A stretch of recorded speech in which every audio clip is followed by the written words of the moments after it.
Okay.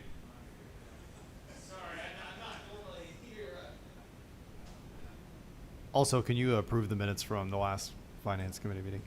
Don't forget.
Hey, Dave, can you hear us okay?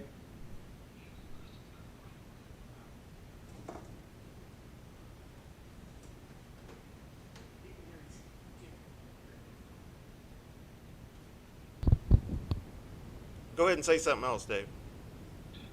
Testing, 1, 2, 3. Can you hear him at all? I got him okay. If we can do a little bit louder. Hello? Hello? We can hear you a little bit. We're just trying to work on our volume. By the way, we've noticed that, you being a Packers fan is apparent in the background. And I just want to add that while Jordan Love is okay, I think Matt LaFleur's really struggling to utilize the receiving core of the Green Bay Packers. And I look forward to Jordan Love's career stagnating because of a failure to grow the wide receiver room. Go Coles. Well, thank you for that statement. Yes, he did take a step back last year, so I'm hoping that he breaks that this year, but we'll have to see.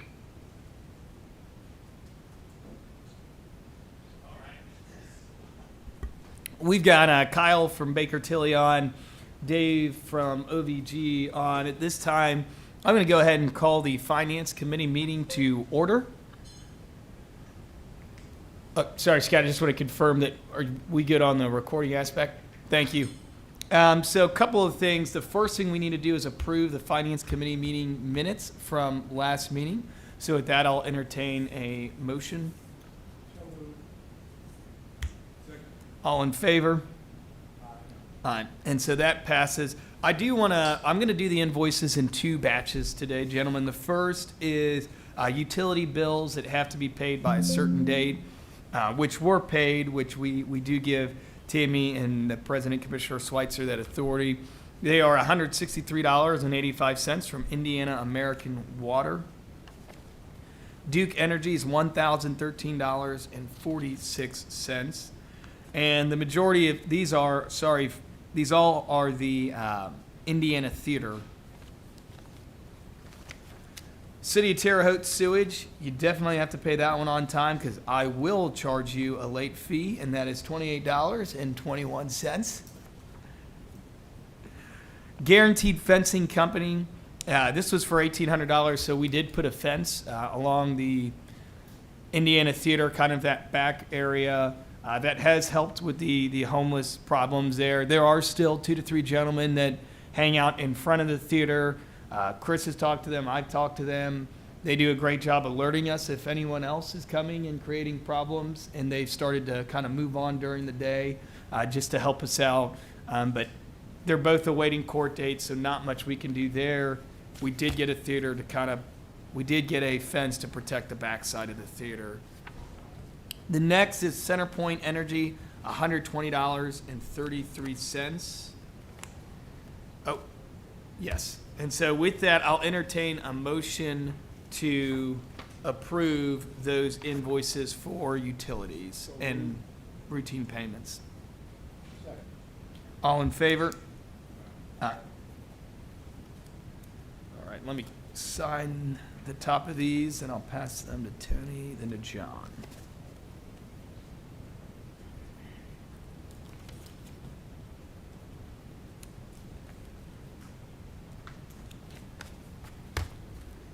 Okay. Next, we have our $5,000. That's our RJL Solutions monthly contract. Tammy, can you help me out real quick on this sewage one? Because the amount matches one of the other ones, and I don't know if it's a duplicate. The dates are the same. Because I have. Oh, you know what? This is the June one. This is the May one. Yeah, and Okay. they're usually right around the same amount. Perfect. And then it's an additional City of Terre Haute one. This one's already been approved. We had 2 months, so we're doing 2 months here, so a second month of the RJL contract. Lynn Felling, we have 3 total invoices on one claim for $1,306.64. We've got 5 separate invoices because there's multiple of the energy meters at the back of the theater for Duke Energy for $91.14. So with that, I'll entertain a motion to approve these invoices. All in favor?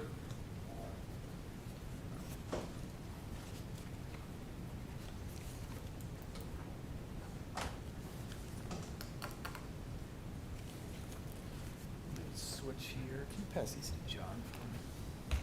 All right, so then we'll send it over to Kyle to talk through a little bit of the project cash flow. Of course, we'll have our update to the full board at 9. I did see our email exchange, Kyle, so anything that you'd really like to start for the Finance Committee? Yes, can you guys hear me okay? Yeah, we can. All right, so I can go through the cash flow really quick. Obviously, we didn't meet last month. For June, there wasn't a whole lot of expenses because of that. There was just utility cost. The ending cash balance at the end of June is just over $5.2 million, and of that available, just over $4.7 million. You guys did receive the city contribution in June of $250,000, which is good to see. Did notice that the bond payment was made in July. After checking with Judy, we have. I'm kind of talking about page 2 right now. We've also added page 3 since we've met last, which is a breakdown of 2026 month by month. We used Oakview's budget 1 month in arrears for the operating account transfers that you'll see kind of in the middle of page 3. And then just a lot of inflationary increases, assuming, a 10% increase in a lot of the buckets year to year, but a 3% increase in insurance premiums. And that's really the highlights of the cash flow. I don't know if you guys have any questions. So a couple of things I want to note. Kyle and I had previously spoken, but if you notice on page 3, the food and beverage tax, our revenue projections, we just maintained a flat rate there. A lot going on in income tax as well as consumer spending, so just we were a little bit conservative on that.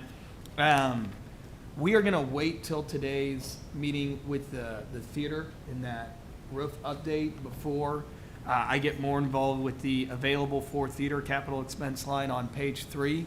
I think once we get a firm understanding of the roof and what it's going to cost, I'll then work with Chris a little bit to get an amount that we will put for available for theater capital expenses on next year's budget.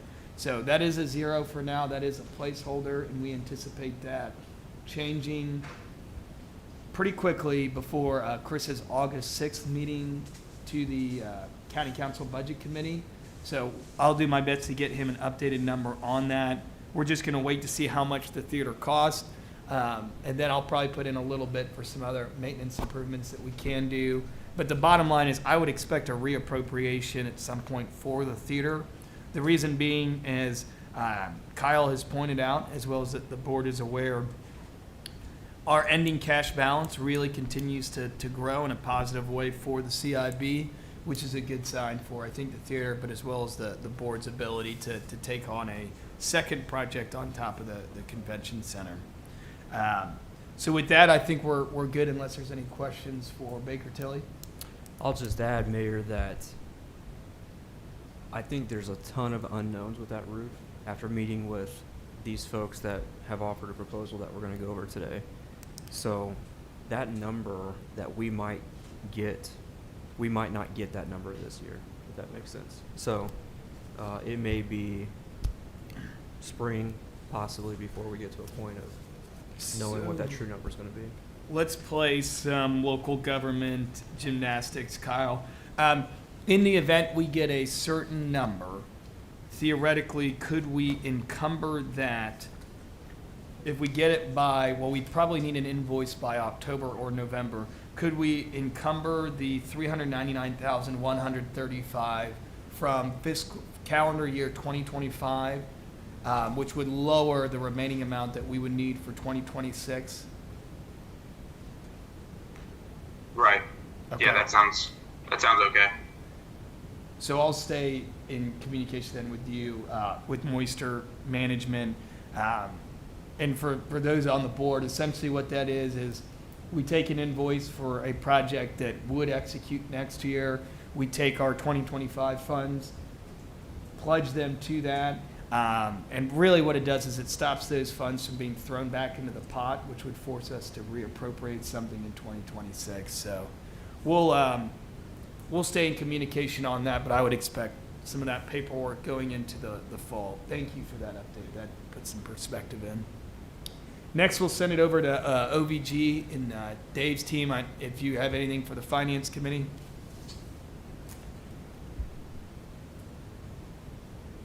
Is Martell in the room? I am. Yeah, I didn't know if we were covering the audit.